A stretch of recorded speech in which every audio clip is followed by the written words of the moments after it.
India ने पाकिस्तान के कुछ इक्तसादी मराकज़ हैं उनको लॉक किया हुआ है और इंडिया उनके साथ करना क्या चाहता है और अगर ऐसा हुआ तो पाकिस्तान किस तरह जवाब देगा, ये एक इशू है जो हम आज के व्लॉग में डिस्कस करेंगे। और इसके साथ साथ जो फील्ड मार्शल की तकरीर है उसमें से एक नया पहलू बाहर निकला है। वो जो पहलू है वो भी पूरी डिटेल के साथ आपको इसी व्लॉग में मिलेगा।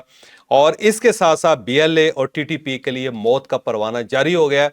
अब ये पाकिस्तान के अंदर किसी किस्म की गलती या हरकत या कोई वाकया नहीं कर सकेंगे, कैसे नहीं करेंगे और पाकिस्तान ने इसके लिए क्या किया है, ये भी आपको इसी व्लॉग में बताया जाएगा। और इसके साथ साथ एक बड़े वजीर ने खुदकुशी कर ली, क्यों खुदकुशी की, क्या जुर्म था, क्या गलती थी, ये भी पूरी डिटेल के साथ आपको इसी व्लॉग में बताया जाएगा। और इसके साथ साथ पाकिस्तान में दिल चोरी हो गए, कैसे चोरी हुए, पूरी डिटेल आप इसी व्लॉग में मुलाजा कीजिएगा। लेकिन व्लॉग की तरफ जाने से पहले मेरी आपसे रिक्वेस्ट है कि चैनल को सब्सक्राइब जरूर कीजिएगा और ये जो बेल आइकन है उसको जरूर प्रेस करें ताकि नोटिफिकेशन आपको मिलता रहे।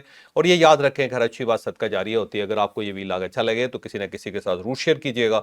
और हमने अपना कॉलम 0 पॉइंट अब ऑडियो फॉर्म में लॉन्च कर दिया है, आप इस लिंक पे क्लिक करके अब हमारा कॉलम सुन भी सकते हैं। और साथ ही हमने आपके लिए एक व्हाट्सएप कम्युनिटी क्रिएट की है।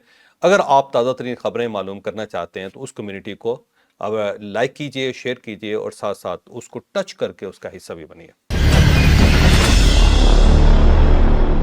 अस्सलाम वालेकुम नाजरीन, मैं हूं फर्रुख अब्बास न्यूट्रल बाय जावेद चौधरी। मैं नाजरीन व्लॉग शुरू करने से पहले एक चीज़ मैं कहना चाहता हूं कि पिछले दिनों कुछ वीडियोस सामने आई, कुछ पोस्ट सामने आई और वो बड़ी कोई अजीबो गरीब किस्म की थी, लेकिन करने वाले वही पुराने लोग थे जो पहले से करते आ रहे हैं। और ऐसे लगता है जैसे पाकिस्तान शायद अब उन लोगों को खटकना शुरू हो गया है। हो सकता है अभी इसी व्लॉग में मेरे से इख्तलाफ भी किया जाए इस बात पर, लेकिन मैं क्लियर कट बोलना चाहता हूं कि कैप्टन ईमान दुरानी की एक वीडियो आई जिसमें उन्होंने पब्लिक इंटरेस्ट की बात की। आउट ऑफ द कॉन्टेक्स्ट वो एक जुमला काटा गया जिसमें कहा गया जी कि आप कौन होते हैं डिसाइड करने वाले कि पाकिस्तान का पब्लिक इंटरेस्ट किस चीज के अंदर है। और इतना पीटा गया सोशल मीडिया के ऊपर, उसे इतना पीटा गया कि यकीन माने सर दर्द होने लग गया देख के कि हर जगह वही नजर आ रहा था। एक पूरी कंपेन की सूरत वो अख्तियार कर गया। तो मेरा बड़ा सादा सा ये कहना है कि आपको आर्मी पे तो एतराज है जो वो ये कह रहे हैं जी कि हम पाकिस्तान के पब्लिक इंटरेस्ट में काम करते हैं। तो क्या हम पब्लिक इंटरेस्ट अब उन लोगों से पूछें जिन्होंने आईएमएफ को खत लिख दिया था, या हम पब्लिक इंटरेस्ट उन लोगों से पूछें पाकिस्तान का कि जिन्होंने यह कहा था कि पाकिस्तान और इंडिया के दरमियान में नूरा कुश्ती हो रही है, या हम पब्लिक इंटरेस्ट उन लोगों से पूछें कि जिन लोगों ने यह कहा था कि पाकिस्तान अपने अड्डे देने जा रहा है ईरान के खिलाफ। तो यह पब्लिक इंटरेस्ट डिसाइड कौन करेगा, यह एक बहुत बड़ा क्वेश्चन है। लेकिन सबसे पहले उन लोगों को शर्म आनी चाहिए जो इस तरह के गलीज प्रोपोगंडे करते हैं और तस्वीर लगा के अपने बाकी लोगों को साथ शामिल कर देते हैं कि जी मुकाबला करो। मैं नाम नहीं लूंगा, बुरा लगेगा, लेकिन आपके बद जुबानों के साथ यकीन माने हमारे जो जज्बाती क्यों हो गए जी मैं यार? जज्बाती वाकई चौधरी साहब इसके ऊपर हूं कि हमारे इस तरह के जो प्रोफेशनल बच्चे हैं उनका कोई मुकाबला नहीं है इस तरह के बद जुबान लोगों के साथ जिसके साथ तस्वीरें लगा के शो किया जाता है और कहा जाता है बताओ जी बेहतर कौन है। तो हमें तो बहुत अच्छी तरह से पता है कि हमारी फोर्सेज ये आप लोगों से बहुत बेहतर है। शर्म आपको आनी चाहिए। थोड़ा सा इस पर डिस्कस करते हैं कि ये जो पीटीआई का प्रोपोगंडा होता है इसका इलाज क्या। अब देखो यार, कुछ खुद आपने कहा कि बदजुबान है, बेवकूफ़ लोग हैं। अब ये ज़रूरी नहीं ये तो बद कलाम है, बेवकूफ़ लोग हैं, ये वाकई पाकिस्तान तहरीक इंसाफ का नैरेटिव हो। हर किस्म का बंदा हर किस्म की पार्टी के अंदर होता है।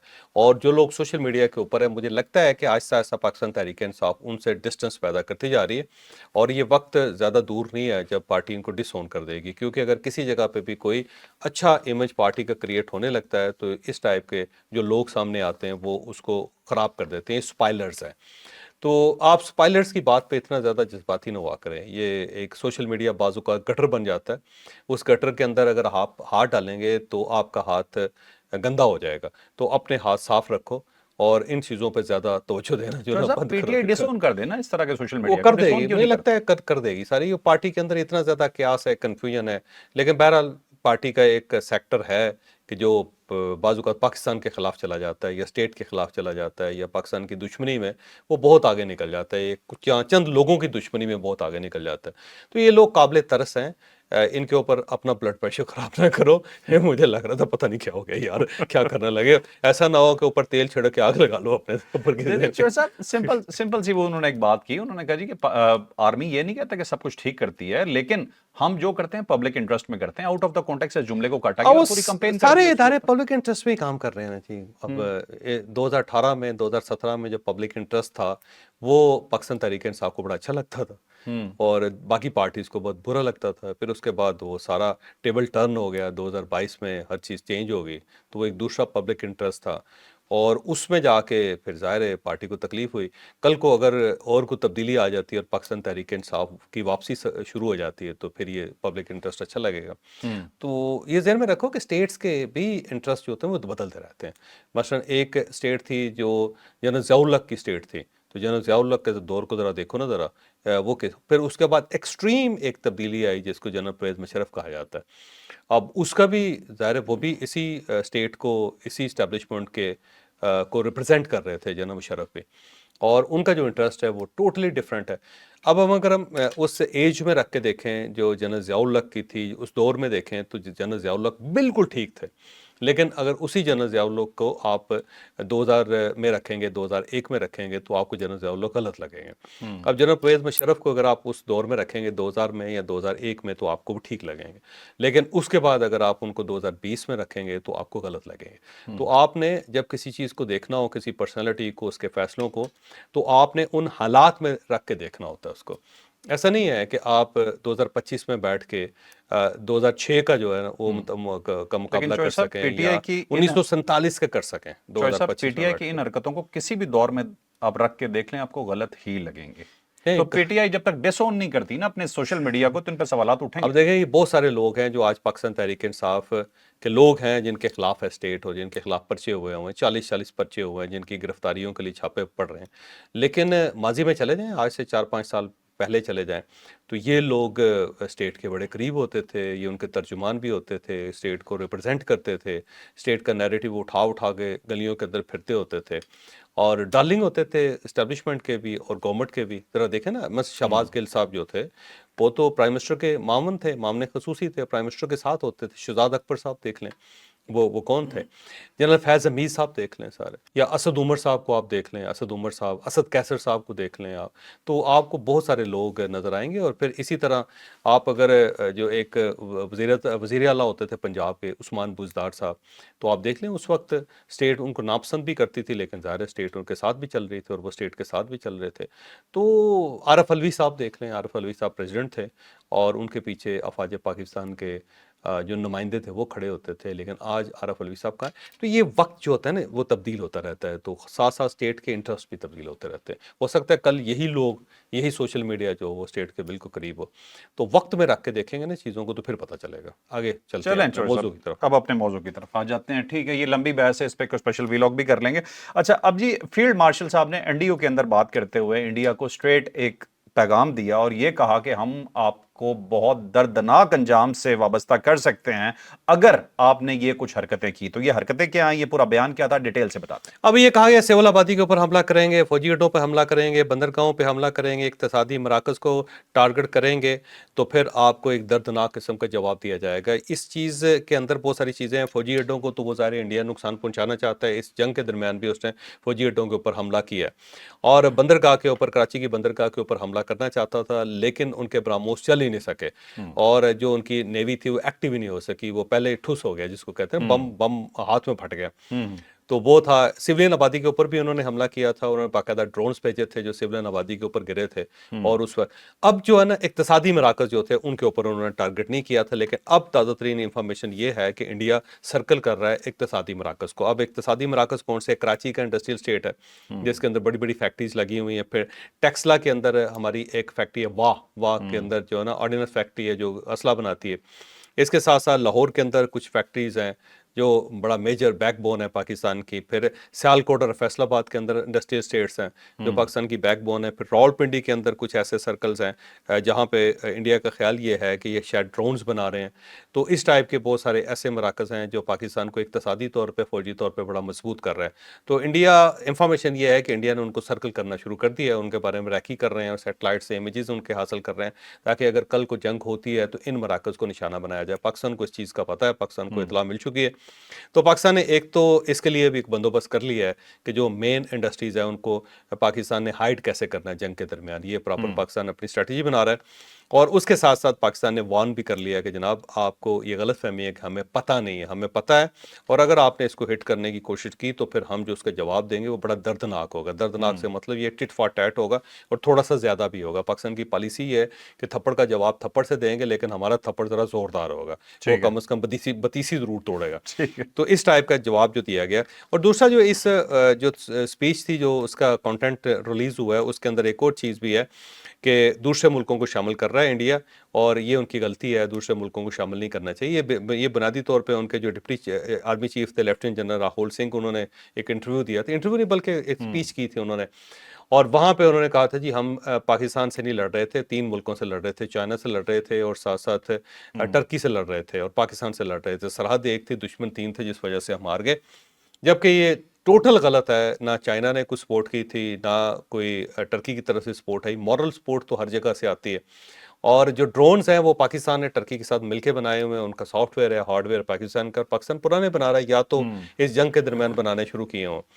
اور جو دوسرے ملک تھے وہ انڈیا کو بہت سپورٹ کر رہے تھے، اسرائیل کی ٹیکنالوجی، امریکہ کی ٹیکنالوجی، روس کی ٹیکنالوجی، فرانس کے جہاز، تو زیادہ ملک تو انڈیا کے سائڈ پہ تھے. تو پاکستان بھی یہ کہہ سکتا ہے کہ ہم نے جب جواب دینا شروع کیا تو وہاں پہ تو 6 ملک تھے، ایک ملک کو تو ہم جواب دے ہی نہیں رہے تھے. یہاں ہمارے اوپر اٹیک ایک ملک نہیں کر رہا تھا، 6 ملک کر رہے تھے. تو اس کا جواب یہ دیا گیا ہے کہ دوسرے ملکوں کو جو شامل کرنا ہے انڈیا کی، وہ بڑی بیوقوفی ہے. یہ جنگ پاکستان نے خود لڑی ہے. اب پاکستان اس کے اوپر زیادہ وضاحت نہیں کر سکتا کہ وہ ٹرکی کو برا لگ جائے یا چائنا کو برا لگ جائے، لیکن یہ جنگ تو ہم نے خود لڑی ہے، اپنے پاؤں پہ کھڑے ہو کے لڑی ہے. ٹیکنالوجی ظاہر ہے دوسرے ملکوں کی ہے، اور انڈیا کے پاس بھی دوسرے ملکوں کی ٹیکنالوجی تھی. ٹیکنالوجی اتنا امپورٹنٹ نہیں ہوتا جتنا ان کو چلانے والا یا اس کا جذبہ یا اس کے ایموشنز امپورٹنٹ ہوتے ہیں. تو یہ آرمی چیف نے ان کو جواب دیا کہ اگر آپ نے ہمارے اوپر کوئی انویژن کرنے کی کوشش کی تو جواب تو بڑا خوفناک ہوگا. اور پاکستان نے یہ بھی میں آپ کو بتا دوں کہ ان کے جو اقتصادی مراکز ہیں انڈیا کے، ان سب کو لاک کیا ہوا ہے. اس مرتبہ اگر پاکستان نے حملہ کیا یا انڈیا نے پاکستان کے اوپر حملہ کیا اور پاکستان نے اس کا جواب دیا تو ان کے اقتصادی مراکز اڑائے گا پاکستان. ویسے ٹھیک ہے. اچھا صاحب، اس میں ایک اور مزے کی بات ہے کہ ان کے راہل سنگھ صاحب نے خود کہا تھا کہ جب ڈی جی ایم اوز کی بات ہو رہی تھی تو پاکستان لائیو دیکھ رہا تھا ہمیں. تو یہ جو لوکیشنز ہمیں پتہ لگ گئی کہ انہوں نے پاکستان کا کیا کچھ لاک کیا ہوا ہے، تو ان گدھوں کو یہ سمجھ نہیں آ رہی کہ ابھی بھی ہم انہیں لائیو ہی دیکھ رہے ہیں. اچھا ٹھیک ہے،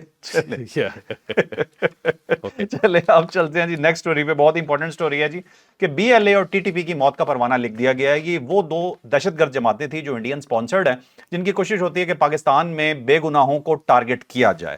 اب ڈیٹیلز اس کی زیادہ کیا بتاؤں، لیکن ان کی موت کا پروانہ کس طرح سے جاری ہوا ہے اور کس طرح سے اب انہیں موت کے گھاٹ اتارا جا رہا ہے چن چن کے، یہ ڈیٹیل آپ کو بتائیں گے اپنی اس سٹوری میں. اچھا، جنگ کے درمیان ایک بڑا واقعہ ہوا کہ 70 دہشت گرد تھے، وہ افغانستان کی سرحد پار کر کے پاکستان کے اندر آئے تھے، اور پاکستان نے فرسٹ ٹائم 70 کے 70 لوگوں کو آئیڈینٹیفائی کر کے ان کو جہنم واصل کیا تھا. اور یہ میجر سٹوری تھی، اور اس وقت تھی جب انڈیا نے ان کو اس سائڈ سے پاکستان کے اندر دھکیل دیا تھا، یہ پاکستان میں بھجوا دیا تھا تاکہ دونوں بارڈر جو پاکستان کے ہیں اس کے اندر آگ لگ جائے. ایک سائڈ سے انڈیا پریشر ڈالے، دوسری سائڈ سے ٹی ٹی پی ڈالی جائے. اور اس سے پہلے بی ایل اے کے ذریعے جو جعفر ایکسپریس کو اغوا کیا گیا تھا وہ بھی تھا، اور اس میں بھی پاکستان نے جس طرح ان کے اوپر اٹیک کیا اور جس طرح ان سب کو مارا وہ بھی بڑا حیران کن تھا. ویسے میں نے دیکھا ہے وہ آپریشن کہ جب جعفر ایکسپریس کے ساتھ لوگ جنہوں نے اس کے اوپر اٹیک کیا جعفر ایکسپریس کے، اور وہ اس کے بعد مسافروں کو باہر لا کے ان کے ساتھ سیوسائڈر بٹھا دیے. اس کے بعد جب وہ جہازوں اس کے بعد جب وہ اوپر پہاڑوں کے اوپر چلے گئے اور غاروں کے اندر چلے گئے، تو پاکستان نے سیٹلائٹ کے ذریعے نہ صرف ان کو لوکیٹ کیا تھا بلکہ پھر ڈرونز کے ذریعے ان کو ہٹ بھی کیا تھا، ان کو مکمل طور پہ فارغ کر دیا تھا پاکستان نے. تو میں نے وہ آپریشن اپنی آنکھوں سے دیکھا ہے کہ کس طرح ان کو آئیڈینٹیفائی کیا گیا، کس طرح وہ گروپوں کے اندر پہاڑوں میں بیٹھے ہوئے تھے، کس طرح ان کا خیال یہ تھا کہ یہاں پہ کوئی اٹیک نہیں ہوگا، لیکن پاکستان نے فضا سے ان کے اوپر حملہ کیا اور ان کو پتہ تک نہیں چلا کہ کس سائڈ سے یہ میزائل آ رہے ہیں. تو پاکستان نے تقریباً وہ سارے کے سارے لوگ جو جعفر ایکسپریس کو اغوا کر کے پہاڑوں میں پناہ گزین ہو گئے تھے ان سب کو مار دیا تھا. ٹھیک ہے. تو وہ یہ ساری چیزیں جو ہیں، یہ 70 لوگوں کا مرنا، پھر اس کے بعد پچھلے دنوں 30 دہشت گرد جو تھے وہ افغانستان سے داخل ہو رہے تھے شمالی وزیرستان کی طرف سے.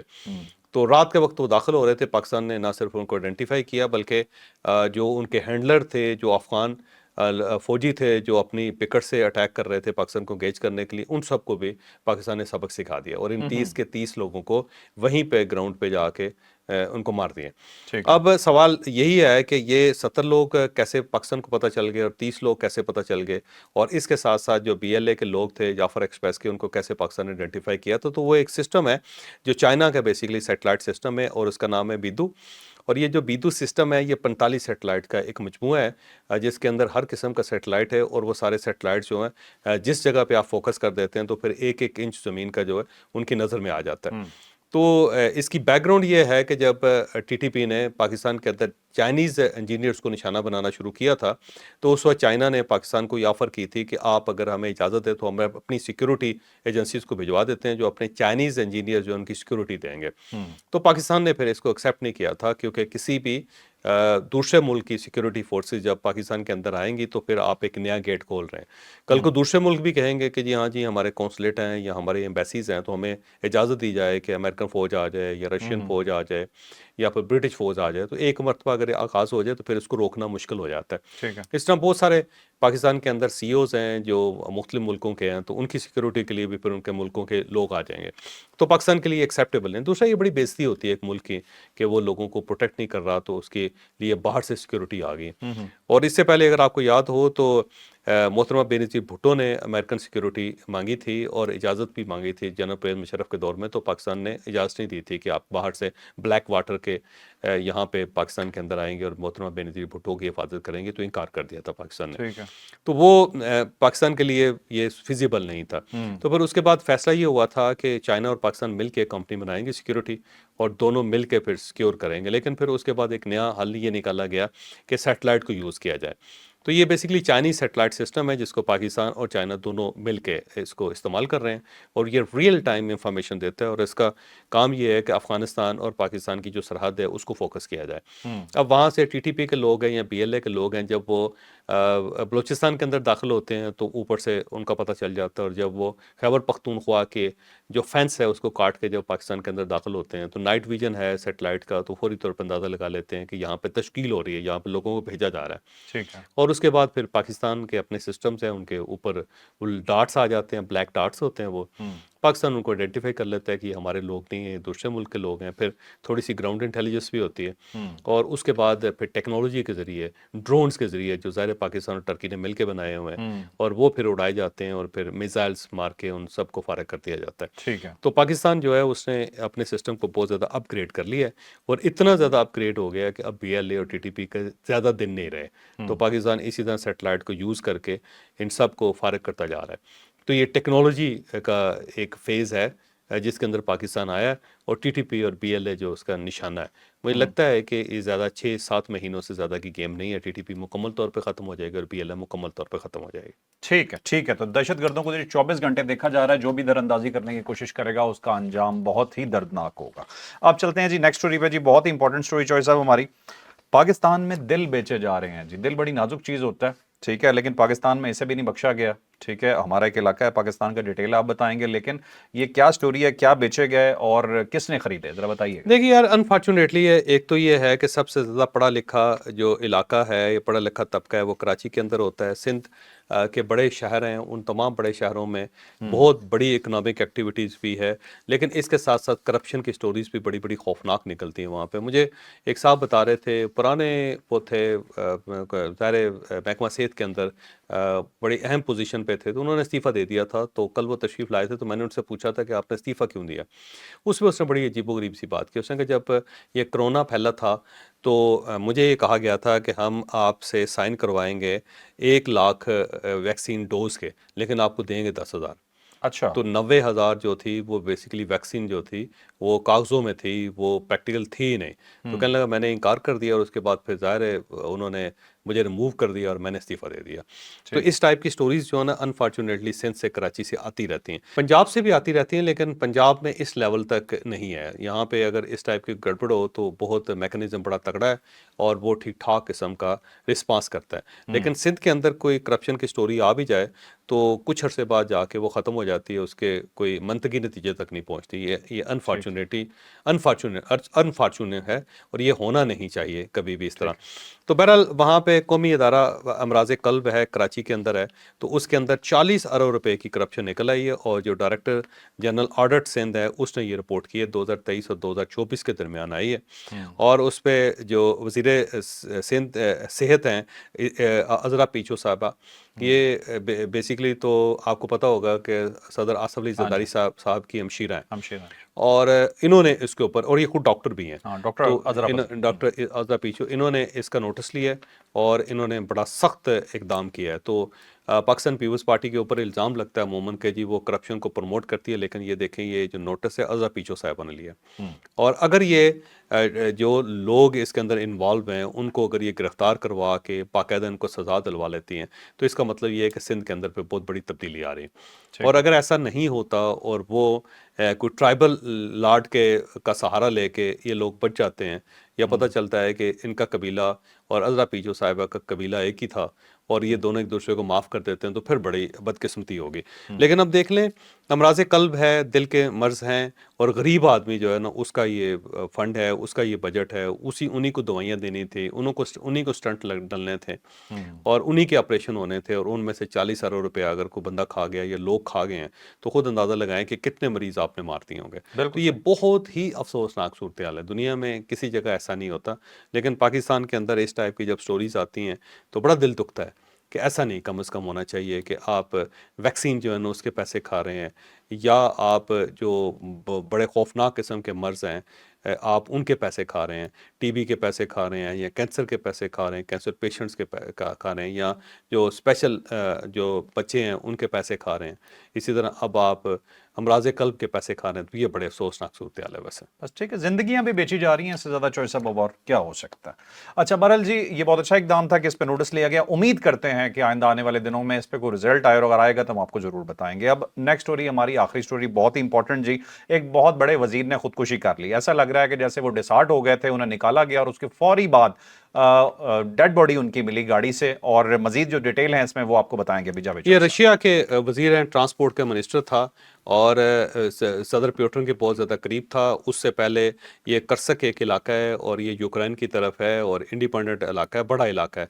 और कर्सक का ये गवर्नर भी रहा है 2019 में, और उसके बाद ये ट्रांसपोर्ट का वजीर बन गया और प्यूटन के बहुत करीब था। लेकिन अब 2019 की इसकी बदनवानी की कोई स्टोरी निकल आई है, और ऐसा लगता था कि जैसे इसके खिलाफ कोई कार्रवाई होगी, तो इसके प्यूटन ने इससे इस्तीफ़ा ले लिया, और नाम इसका रोमान इस्तोफोफ है।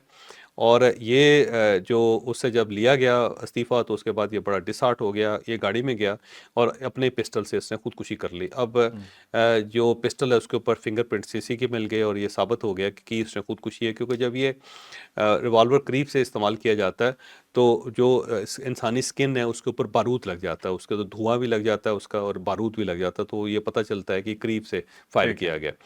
और एंगल जो होता है वो भी साबित करता है कि ये खुदकुशी थी या कत्ल था, तो एंगल साबित कर रहा है कि खुदकुशी है, और ये करीब से चलाया गया है, उसके आसार भी उनकी खोपड़ी के ऊपर हैं। तो और इसके साथ साथ जो पिस्टल है उसके ऊपर उनके फिंगरप्रिंट्स भी हैं। तो ये एक बड़ी स्टोरी है। रशिया के अंदर इस वक्त बहुत ज़्यादा शोर मचा हुआ है कि अगर आपने उससे इस्तीफ़ा लेना ही था तो उतना ज़्यादा उसको जलील करने की क्या ज़रूरत थी कि वो इतना फ्रस्ट्रेट हो जाए कि गाड़ी के अंदर बैठ के जाके खुदकुशी कर ले। ठीक। लेकिन बहरहाल अफसोसनाक वाक़या है, लेकिन ये वाक़या साबित करता है कि जो बड़े मुल्क हैं, जो सुपर पावर्स हैं, वहाँ पे लोगों का ज़मीर जाग रहा होता है जब उनके ऊपर इस टाइप के एतराज़ात होते हैं, या उन्हें ये महसूस होता है कि जब मैं बाहर जाऊँगा तो लोग मेरी बेइज़्ज़ती करेंगे या मेरी इज़्ज़त के ऊपर हर्फ़ आएगा, तो वो शर्म से खुदकुशी कर लेते हैं। जबकि पाकिस्तान जैसे मुल्कों के अंदर जितना भी बड़ा स्कैंडल बन जाए, बंदा आराम से हँसता हुआ आता है, हँसता हुआ जाता है, किसी को कोई परवाह नहीं होती। चौधरी साहब, हमारे यहाँ तो एक बयान की वजह से पूरे पूरे डिपार्टमेंट डूब जाते हैं और उन वजीरों से कोई पूछता भी नहीं है। आप मेरा ख्याल है पीआईए की बात कर रहे हैं। हाँ, हवाबाजी जी। हवाबाजी के वजीर थे हमारे, वो जी दोस्त हैं, लेकिन की उन्होंने वैसे बड़ी ज्यादती थी पूरे पाकिस्तान के साथ। ठीक है, तो ये अस्तारो वेद साहब थे, ये वजीर ट्रांसपोर्ट थे रशिया के, जिन्होंने खुदकुशी की और चंद ही घंटों में फारिग होने के बाद इनकी सुसाइड हुई। अच्छी चीज़ नहीं है, लेकिन एक चीज़ ज़रूर समझ में आती है कि जब आपका निज़ाम ऐसा होगा कि आपको यकीन होगा कि मुजरिम भाग नहीं सकता, तो लोगों पे शायद ऐसा प्रेशर बन जाता होगा। गॉड नोज कि अब इसकी हकीकत इससे ज़्यादा क्या है, आएगी तो ज़रूर आपको बताएंगे। लाइक से सब्सक्राइब करना आपने बिल्कुल नहीं भूलना। इजाज़त दीजिए, अल्लाह हाफ़िज़। पाकिस्तान जिंदाबाद।